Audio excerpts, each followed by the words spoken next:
the center of our life? Before you say, oh yeah, of course. Idols come in so many different shapes and forms. Certainly we see the physical idols that are mentioned in the first reading, but idols can also be idols of the heart. So they could be relationships, expecting more from a personal relationship than is humanly possible. Idols can be of the mind, ideologies. Idols can be in terms of what we'd call prejudiced behavior. Any number of things. This is why St. Augustine speaks about layers of conversion: intellectual, spiritual, relational, moral, emotional, etc. Today's gospel is very unusual in that it's a story of conversion for Jesus. Is that being a human being, he was caught up in his own perception of life and of culture and a way of relating to people. So here he is as a Jewish man, first century Jewish man, confronted with someone who is ill, but oh, she's not a Jew. Instead, she's a pagan. So that's why he's not willing to respond to her request. And there's this wonderful engagement of words.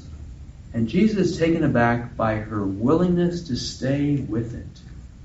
That her love, her relationship with her daughter is so strong, she's willing to take on this public humiliation. Because this wasn't just between Jesus and her. There was a crowd there. She stands up for that which she believes in, to know to be true. She's in effect saying, I know you can do this. And I deserve these scraps if you're truly a man of God.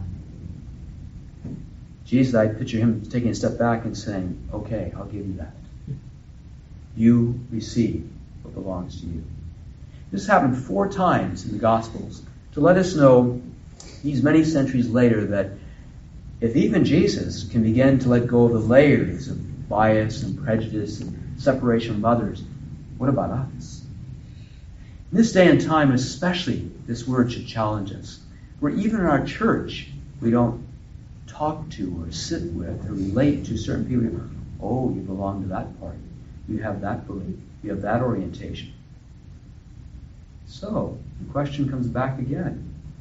Is God truly in the center of your heart, our heart? Because God's values are not the values of human beings.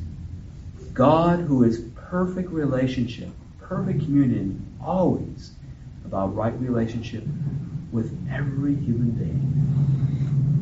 How beautiful on this feast, St. Josephine, that she who becomes a border walker between religions, between genders, lay and religious life, that she models for us what Jesus learned, what Jesus proclaims, that every human being has a right to God, and every human being has a right to life, and a right to right relationship.